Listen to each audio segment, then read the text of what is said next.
what's going on? Today we are going to cook mulligatawny soup. Every year I have a soup contest at my house, and this soup won 2 years ago, and everybody loved it. So maybe you want to try making it for your family while we're here in quarantine. So let's get started. Mulligatawny is a Indian English fusion soup.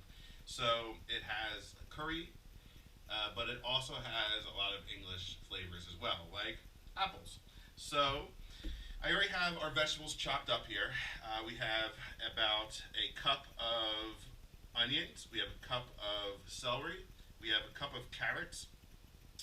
Over here we have 3 tablespoons of flour, and we have a tablespoon of curry. Okay. We also have 1 stick of butter. Now you might say, "Wow, Luke, a stick of butter—that's a lot of butter." But this is to serve about 12 people. So don't think of it like that. Don't think of it as a whole stick. Think of it as a little bit less than a tablespoon per person. So it's not as bad that way. So I'm going to melt the butter into this pot, and then I'm going to start sauteing these vegetables. Okay, I'll let you in on the other ingredients as we go along, but first we want to get this started. We want to start sauteing our vegetables. I like starting with my onions first, just to give them a little bit more time, a little bit time to caramelize, and bring out those really delicious flavors within the onion. So we're going to get that started. Once we give the onions a little bit of time to get going, then we're going to throw in the carrots and the celery. Alright, so we have our onions here. They are translucent. They're starting to brown just a little bit, but we don't want that. So we're going to dump in the rest of our vegetables here. About a little over a cup of carrots and a little bit over of a cup of celery. And we're going to get those sauteing here in the butter. It smells delicious. You really can't go wrong with butter and onions. It's always going to smell great. Alright, let these saute up a little bit for a few minutes. So I've been stirring up the onions, carrots, and celery here in the butter. And now I'm going to add 3 tablespoons of flour, and I'm going to throw in a tablespoon of curry. And I'm going to mix that around just until the flour has kind of gotten broken up enough that it's not going to clump up when I add my liquids in. You can see here how the flour has kind of disappeared. It's all clinging to the vegetables, and the curry is just really aromatic now. That's exactly where we want it. I'm going to let this go just for a couple minutes, and then I'm going to put in 7 cups of chicken broth. Alright, so everything's looking good here. I got everything sauteed up real nice. Now I'm going to add 7 cups of chicken broth, okay, to the soup. I'm going to let this simmer for about a half an hour, and then we'll come back and we can throw in the rest of the ingredients. Okay? While it's simmering in the next half hour, we can prepare all the ingredients we need, so we can just put them right into the soup and then let it finish. So the soup has been simmering here for about 30 minutes, and now we're going to add the rest of our ingredients in.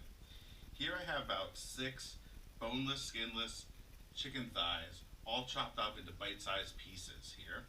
I have 1 apple, cored, peeled, and diced.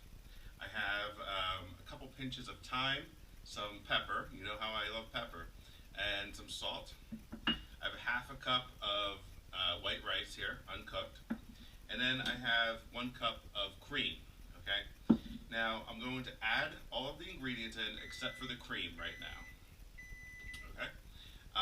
So let's go ahead. We're going to add these ingredients here into the soup.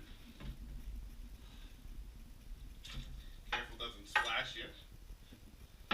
Here goes the rice. Half a cup of rice.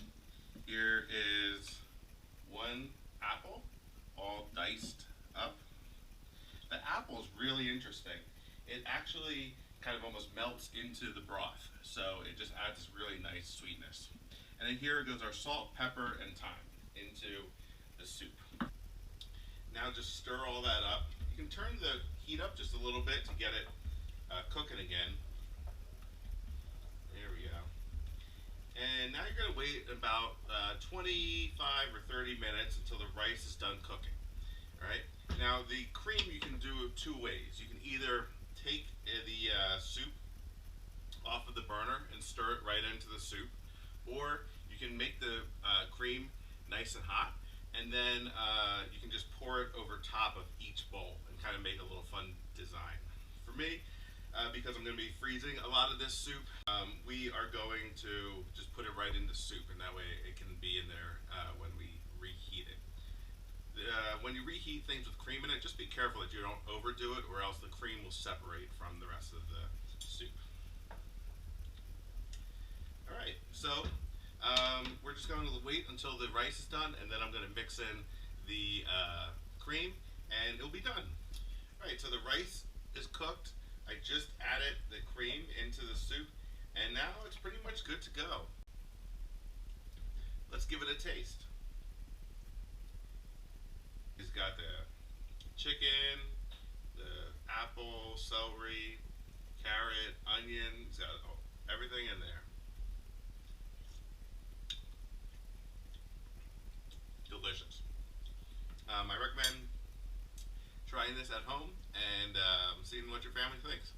Thanks. I'll see you later.